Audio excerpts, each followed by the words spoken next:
My name's Lewis Scott, and I'm here with Pastor Tim Coleman of 35th Avenue Baptist Church. I've been going to this church for about a year, and I thought it would be a good idea just to interview him and to discuss some of the observations that I've come across, basically from that generation to now, and how the landscape has changed, not just in independent fundamental baptism, but maybe also, if it comes out the wash, the political landscape and the state of America as a nation. So I suppose the best thing to do is to start from the start. Do you want to tell us a little bit about yourself? Well, I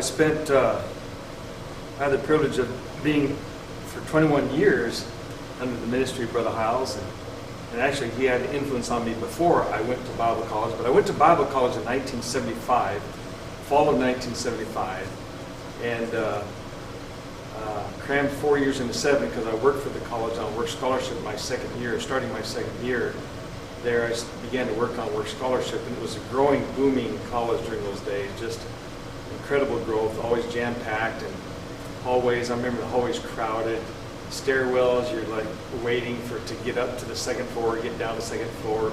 It was just cram-packed, and so as I worked on work scholarship in the dining hall, the needs were great, and so I kept being pulled out of class to help, prepare food for lunch because we're growing and so many more students coming all the time. It was an exciting time. It was a great time, great growth and blessing from the Lord. But as a result, my zeal to work for the Lord and be able to work for the college was so great that I'd rather do that than go to classes. So yeah. I ended up taking 7 years to graduate. Yeah. And I'd love to do a story just on my life in college. Yeah. And how God worked in my life through many different things. But anyway, I ended up spending a total of 21 years there. Oh, wow. After I graduated, I worked a little bit as an hourly employee. Yeah. Because I wasn't, I got married, wasn't in the dorm, so I couldn't have a work scholarship. Yeah. So they wanted me to keep on working, so I was hired as an hourly employee. Yeah. I did that for about a year, and then I was hired on staff. Yeah. I worked on staff for 11 years as the food buyer in the dining hall. Yeah. And for a while I wore two hats, did that the last 5 years or last 10 years or so, I forget. Last 5 years. I also oversaw the, what we called back then, buckets and bowls. Yeah. But I was in the ministry there and taught Sunday school, 5th grade boys for 9 years. Yeah. And then I was asked to start a ministry to the adults, and I did that for 6 years. Yeah. Brother Hiles recommended to Brother Ray Young that to ask me to head that up, and I did that for 6 years. The last 6 years I was there. Yeah. And that allowed me to experience pastoring. Yeah. Without worrying about budgets, deacons, and all that. Yeah. I used my own money to build my own platform in our classroom, and Yeah. but I taught Sunday school lessons and preached and baptized, the converts from that ministry. Yeah. And I was the only one who preached to adults that did not get to hear Brother Hiles. All the B adults got to go have a Sunday school teacher, and then they went and heard Brother Hiles preach. Yeah. I was the only one that preached exclusive to this. I was the only one that preached to adults that Brother Hiles did not preach to. So anyway, it was a great 6 years doing that. Yeah. But total of 21 years there. So Yeah. I saw a lot of people come and go, a lot of different classes, for a lot of preachers from across the country in those 21 years, because they'd Yeah. always have a guest preacher, Yeah. every week pretty much. And so there's a lot that I have been able to absorb. I've heard the greatest preachers in the country, the most famous preachers. Yeah. So there's a lot that I've been able to absorb and accumulate and have memories of. Yeah. So a lot of the lessons to be learned. So basically, like if you were to break it down again, just to really clarify that point, if you were to say how many years here and how many years there, over that 21 years of the ministry that you were a Hiles Anderson, how old were you when you started? And if you could break down the years for me, so 5 years, did you say it was 9 years dealing with the grade 5s, baptizing and preaching in that ministry? Well, that was just point by point. That was the last 6 years of my okay. life of my time there. Yeah. So that was, I think, from 1990 to 1996. Yeah. So, I'm not real good at dates. So yeah. Join the club. Yeah. So I know it was 6 years that I did that. Yeah. And we left in April of '96 Yeah. to start a church. The first church my first ministry after I left there was to start a church from scratch. Yeah. Here in Arizona, another small town here. Yeah. Near, not about 100 miles from here, so 115, 20 miles from here. So what I'm getting at is like when you got to the church, when you got to the college, you spent, because I know you said I was you were 19. Yeah, 19 at the time. Yeah, I was 19. I stayed a year out of high school. I stayed up a year to earn some money so I could go to Bible college. I wanted to pay my own way. Okay. And then once you got in there, what was the next phase and how many years did that last? Well, my first year there, I got a job working at UPS, Yeah.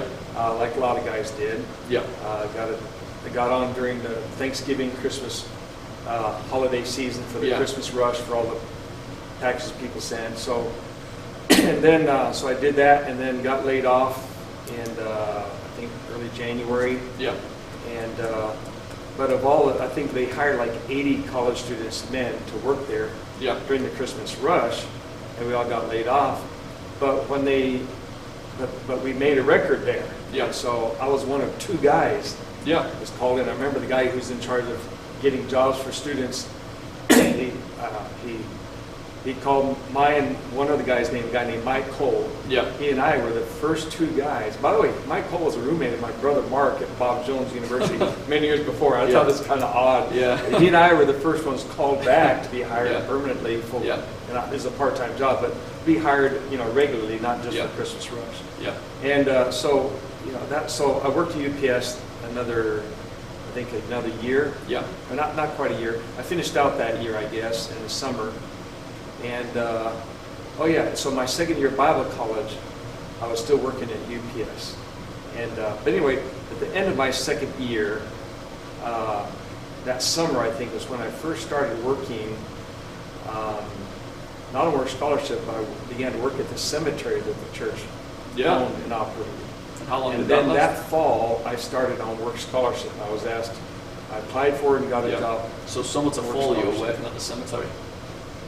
At the college? The spring and summer, Yeah. yes. Yeah. I worked at the cemetery. Yeah. And I did a little overlap Yeah. in the fall as well, but I got Yeah. a work scholarship. Yeah.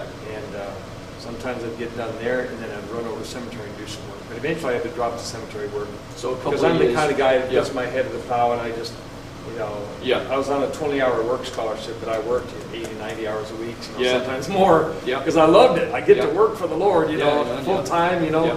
and I'm still a student, so Yeah. it's exciting. I really put myself into it, and whatever needed to be done, I did.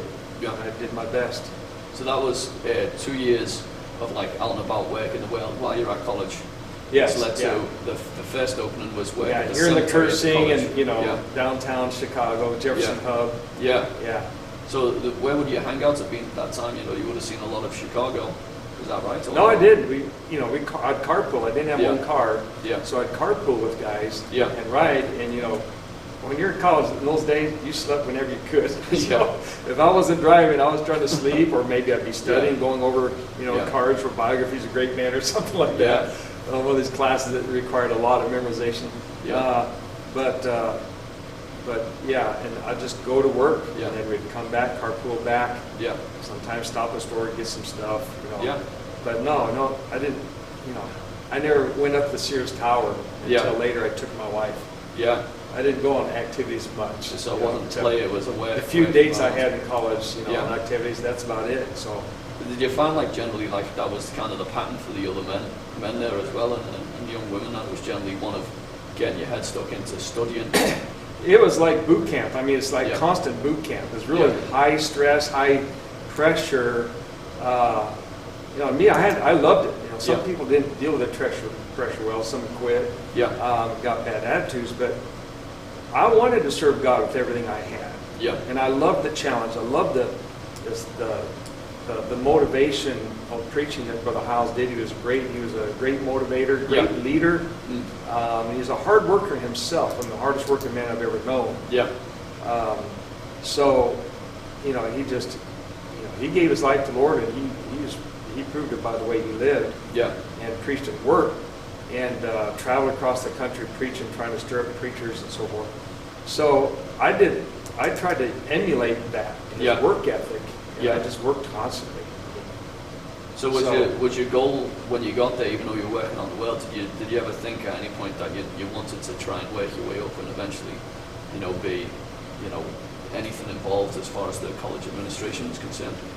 No, I had no ambitions whatsoever, Yeah. of position, title, or anything like that. I just wanted whatever my hand found, whatever my hand find to Yeah. do, I wanted to do it with all my might. And did you find as that? God, with singleness of heart to the Lord. Yeah. I served everyone that I served as if I was serving the Lord. I did my best to try to do that. So was Even that, my bosses and the worldly bosses. Yeah.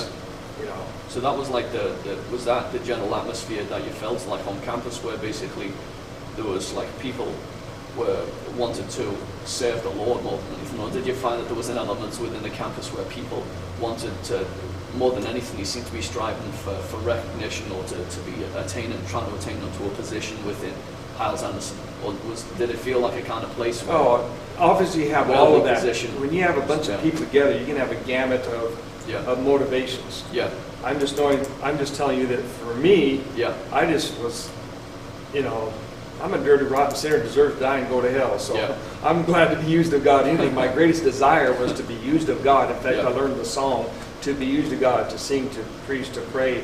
Yeah. I learned that my first year, my first semester in college, and it just touched my heart. Yeah. And that was the motivating factor of my life. Yeah. To be used of God. I just want to be used of God. yeah, That's it.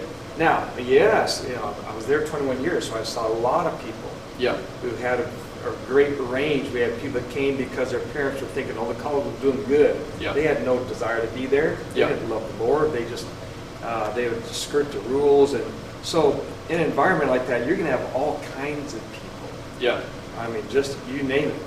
Hey, did you have this kind? Yeah, we had that kind there. Well, too. I guess So- rather than asking like whether or not like there was particular elements there, I guess what I'm getting at is trying to establish like what was the general feeling general from spirit, the get-go. the general spirit in the early years Yeah. was unlike anything I've ever seen in my life. Yeah, I mean, everybody was there because of something God, except the people parents who sent their kids, as I mentioned, yeah, sort of like hopefully they'll get Yeah. right with God. And so a lot of students got saved there, yeah, but they came there unsaved. But you had to apply. You had to give your testimony of salvation. There's a lot of people would make that up or whatever, or a few Yeah. people would, I should say.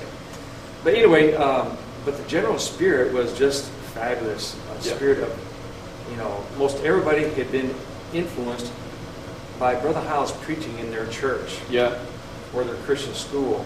yeah, This is in the 70s, so the Christian school movement was huge. yeah, Independent Fundamental Baptist Church were huge. I remember back then, looking every year for the Christianity Today magazine that would rate the 100 largest churches in the world. Yeah. And I'd count how many were independent fundamental Baptists. Yeah, all right, we're Yeah. growing, I remember the excitement of that era was just tremendous. So- Jerry Falwell was an independent fundamental Baptist, yeah. separated and all that before, back then he was a strong preacher. And Just before you go into some of those details, could you give us like a kind of context of your own kind of personal background? Because from what I tell, you were raised, you have like good standing to be able to talk about that because you were raised pretty much exclusively like a church kind of child, weren't you? Yeah, I was brought up in a family where we always went to church. Sunday Yeah. morning, Sunday night, Wednesday night. I don't Yeah. remember ever missing it except one time when Dad we got a TV, or we were renting a house in El Paso, Texas, and we rented a house and it had a TV in it. We never had a TV, Yeah. regular. And one night, This Is Your FBI came on, and we were so interested, we skipped church. Yeah.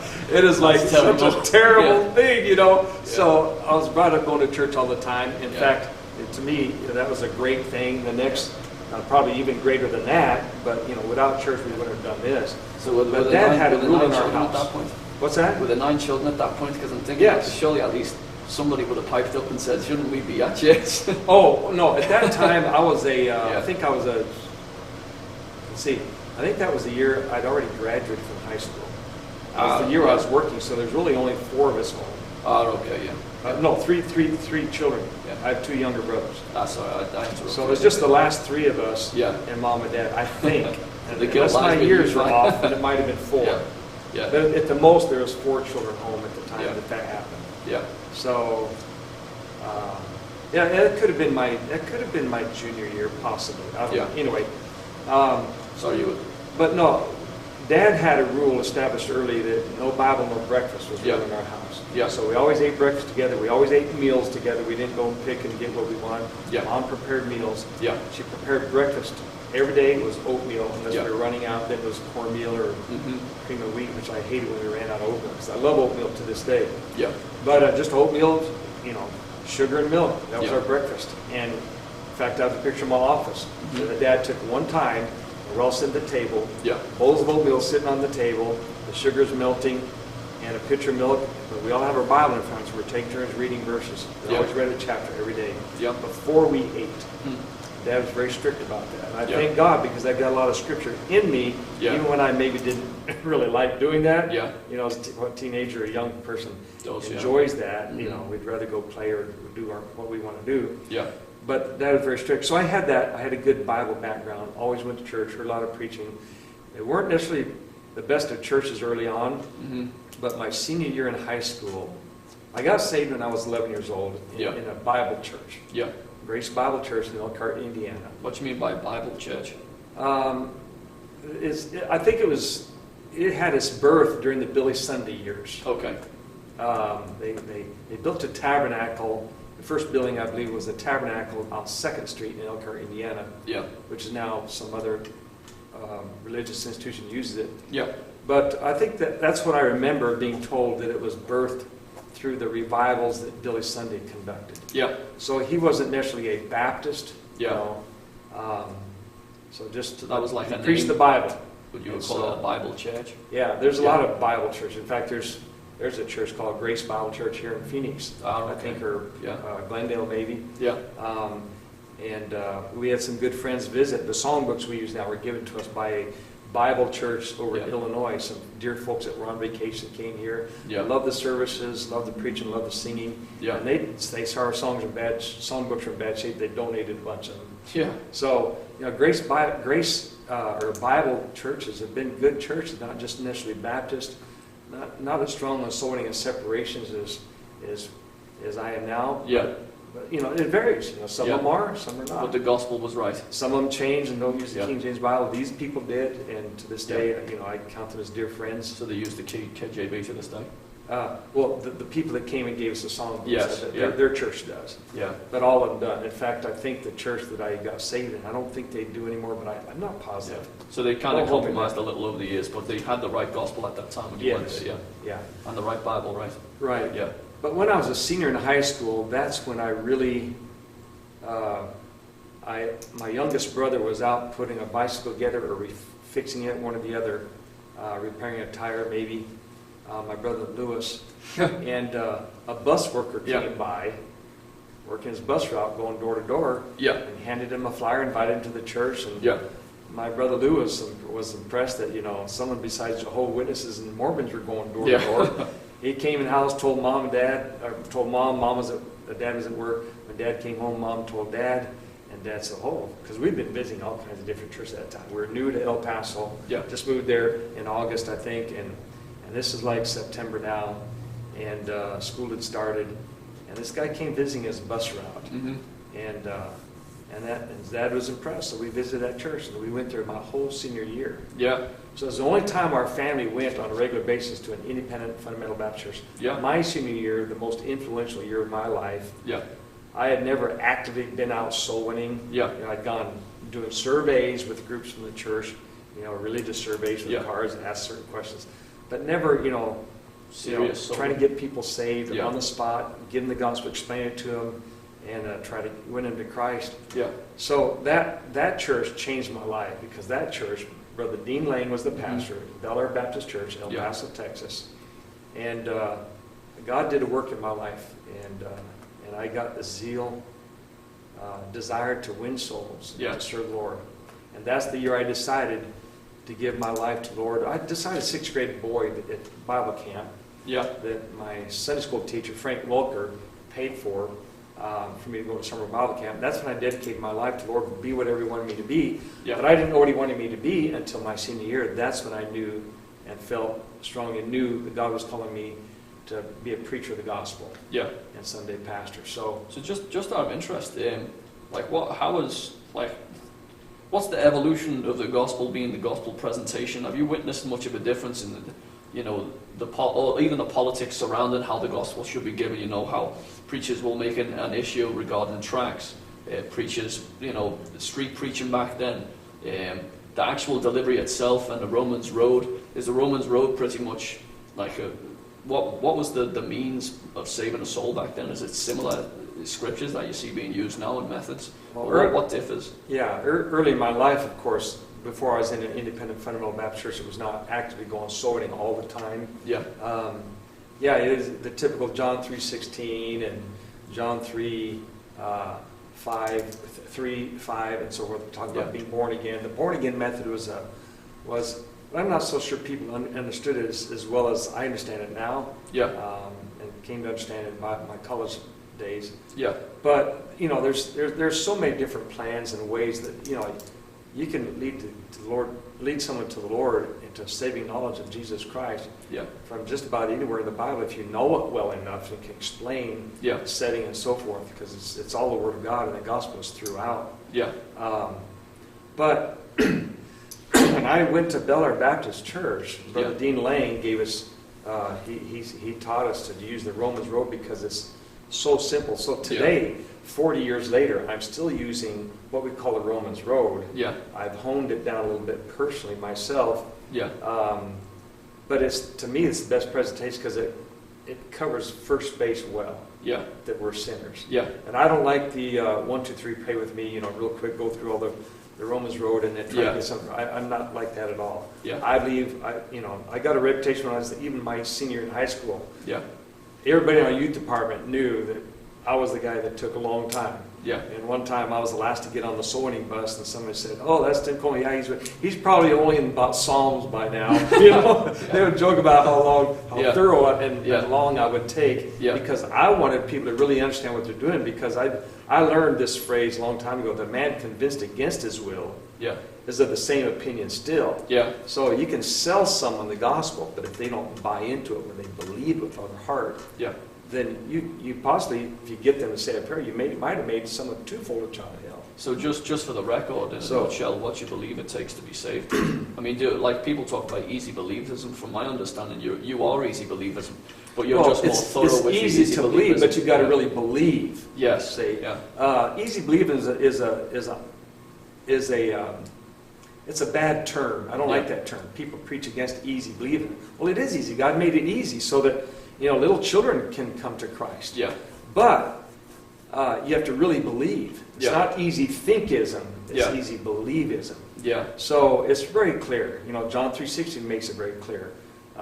Romans 10:9 and 10 and 13 it makes it very, very clear. Yeah. And Acts 16:31, believe on the Lord Jesus Christ and thou shalt be saved. But you got to really believe. You got to know who He is. Yeah. You can't believe on something if you don't know anything about Him. Yeah. Or if you've been taught false doctrine about who Jesus is, Yeah. that He's a guy that got crucified a long time ago for our sins, and that sounds good.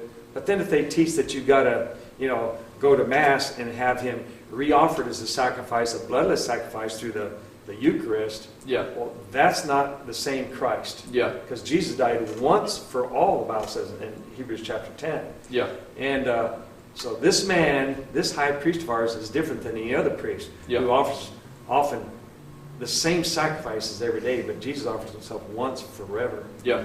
And He saves once. We only get saved one time. Yeah. Because whatsoever God doeth, it shall be forever. Yeah. So salvation is very simple. It's easy to get saved, but you got to know that you are a sinner. Yeah. Otherwise, what do you need to be saved from? Yes. You need to be saved from going to hell. The wages of sin is death. Yeah. And there's two deaths, the physical death and the second death. So if you don't come to the point where you realize that you're a sinner and deserving of hell, that's where you ought to go, and that's where you will go, unless God saves you. Yeah. And then you're going to want to seek the Lord, seek His face, find out, Lord, what do I do to be saved? Like the Philippian jailer, Lord, sirs, what must I do to be saved? He knew he was about to commit suicide, and these guys just saved him from doing that. So he knew, I'm not in good shape if I'm about to take my life. And these guys had been probably singing all night. Yeah. Though he was sleeping, he might have heard some of it. And he knew that these guys knew something he didn't know. So Yeah. he said, "Sirs, what must I do to be saved?" And so it's very important. For example, growing up in church like I did, Yeah. I have 5 memories. I think I can count 5 Yeah. when I supposedly prayed and asked Jesus to come to my heart to save me. Yeah. But it wasn't until I was 11 years old when it really hit me. Yeah. And I was alone at night trying to sleep, and I couldn't because I was having these nightmares. I wasn't sleeping. I was Yeah. awake, but I was imagining, what if I died tonight in my Yeah. sleep? And I realized then for the first time, realized what a sinner I was. I knew that if I died, I would go to hell. Yeah. I deserved it. Yeah. That's where I was headed because I was such a sinner. Yeah. So that's when, from my heart, fully trusting and knowing that that's where I deserved, and going to church all my life, winning attendance Yeah. pins and Bible memorization contests, and having my way paid to camp. Yeah. Well, that hadn't happened yet. Yeah. That happened the summer. That's happened soon after. But anyway, but I'd had so many things done for me, and people thought well of us, because Yeah. we behaved well in church, not so much at home, but at church. Yeah. And but that's when reality hit me. I realized I was a sinner. Yeah. I deserved to go to hell. I could not save myself, and I Yeah. knew if I died, I would go to hell. Yeah. So that's when I called out to the Lord, and I said, "Lord, I know I've prayed many times for you to come to my heart and save me. Yeah. But Lord, I know I'm a sinner deserving of hell, and if Yeah. you don't save me tonight, I'm going to go there." Just to clarify. So Sorry. that's when I really believed in Yeah. who He was, what He did, and He's the only one who could save me. Yeah. And I put all my trust in Him to save me that night. And I've known ever since then that He heard me, and Yeah. that's when I got saved. So just to clarify as well, this is something I know personally. After, if you just want to recap, after you got saved as well, you deliberately chose not to get baptized for a year, just Oh, yeah. because you wanted to prove to other people that you can go to heaven without being baptized. That's an interesting Yeah. story, yeah.